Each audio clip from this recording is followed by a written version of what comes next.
Motilal Oswal mutual fund ने S&P BSE low volatility index fund और ETF का NFO लॉन्च किया है, जो कि 4 मार्च से लेकर 16 मार्च 2022 तक ओपन रहेगा। तो क्या है S&P BSE low volatility index और किस तरह के इन्वेस्टर्स के लिए सुटेबल है ये फंड, विस्तार से करेंगे इस पर चर्चा। नमस्कार, स्वागत है आपका मेरे चैनल पर। मैं हूं Pankaj Matpal, certified financial planner.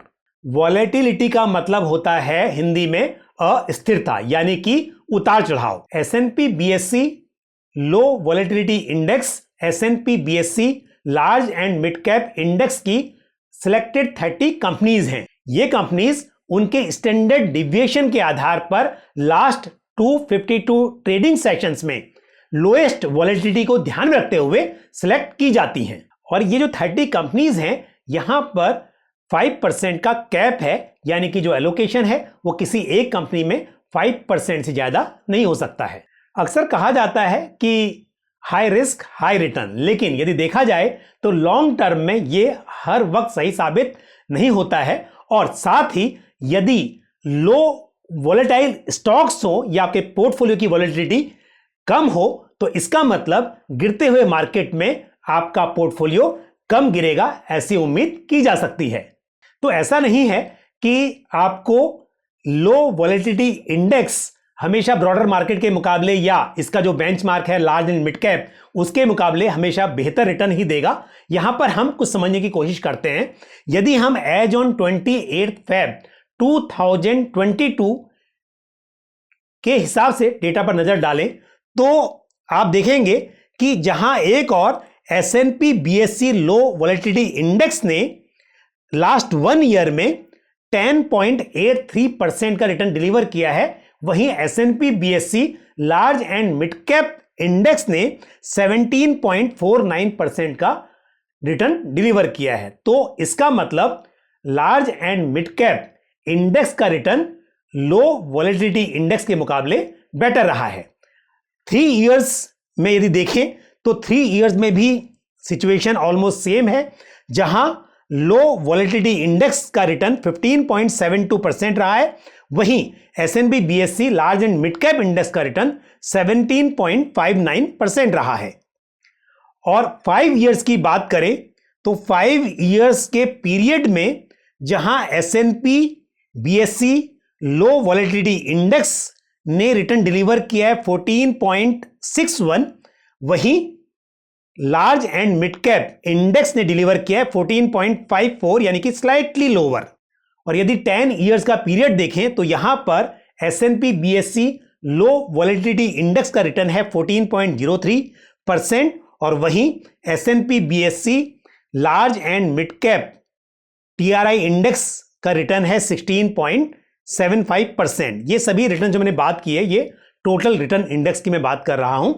तो हमने देखा कि सिर्फ 5 इयर्स के पीरियड में लो वॉलेटिलिटी इंडेक्स का रिटर्न स्लाइटली हायर, और स्लाइटली कितना है 0.14 और 0.69, तो बहुत मामूली सा डिफरेंस है।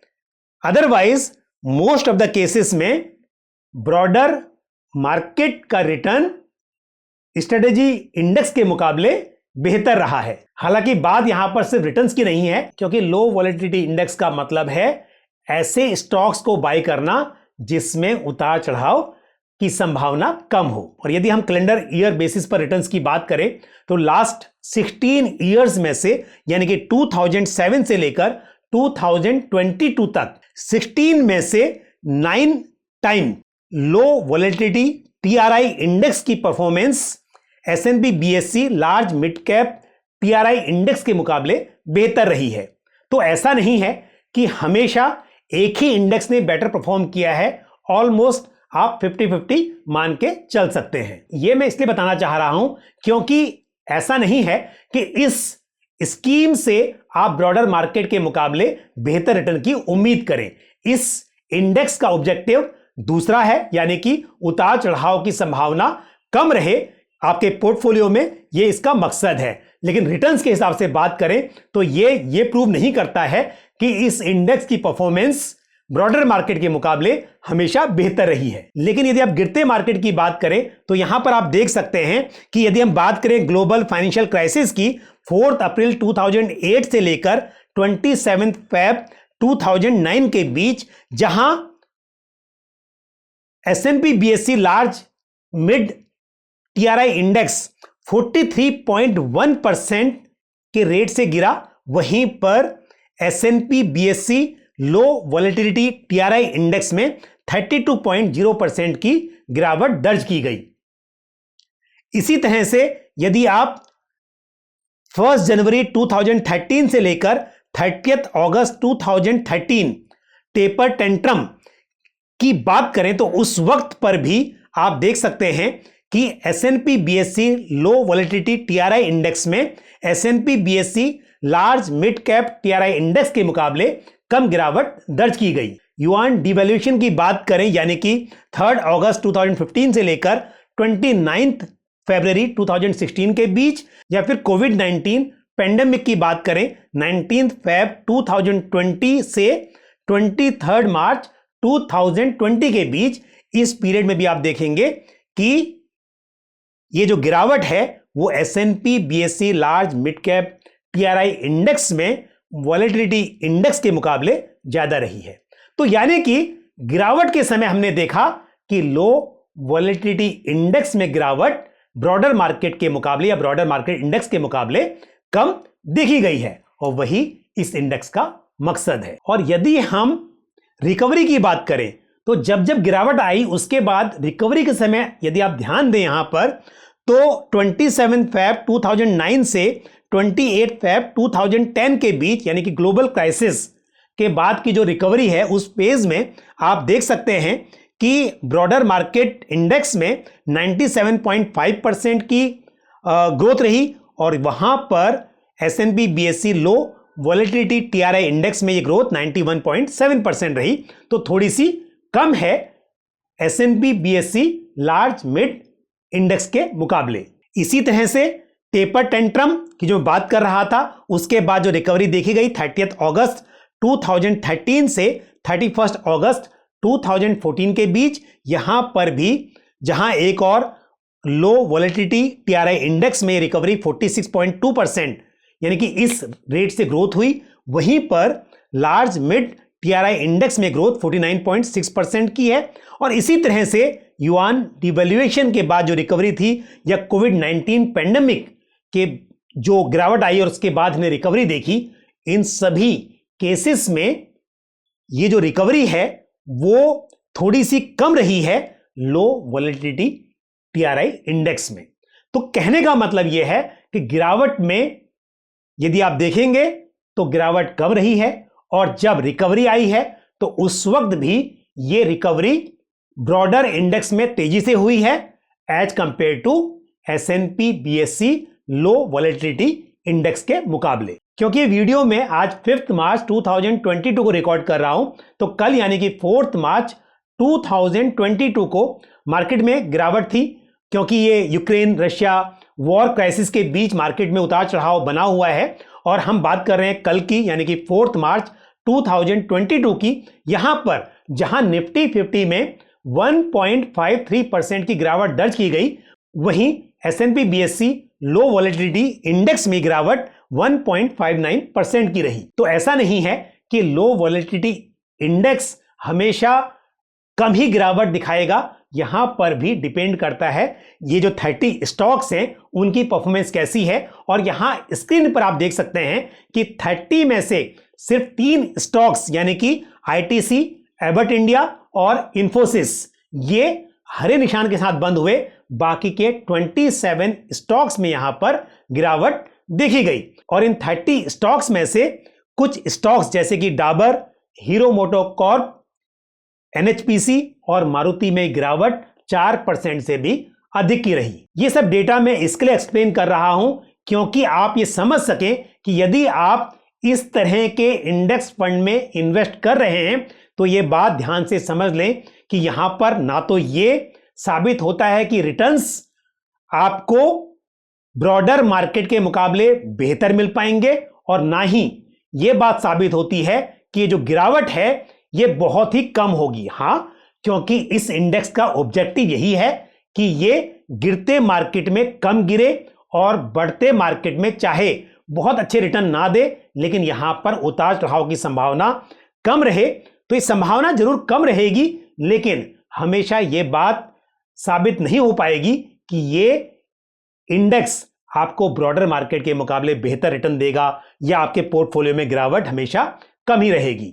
तो ये भी एक large and mid cap fund है और किसी भी दूसरे large and mid cap fund की तरह यहां भी आपको उतार चढ़ाव ज्यादा ना सही, कम सही, लेकिन देखने को जरूर मिलेगा। आप यहां पर एक स्लाइड और देख सकते हैं। आप यहां देखेंगे कि 4 अप्रैल 2008 से लेकर 28 फरवरी 2010 यानी कि ग्लोबल क्राइसिस के बाद की जो रिकवरी फेज था उसकी हम बात करें तो यहां पर इस बीच में जहां एक और लो वॉलेटिलिटी टीआरआई इंडेक्स में 30.5% का रिटर्न दर्ज किया गया, वहीं पर S&P BSE large mid cap TRI index में यह ग्रोथ 12.4% की रही।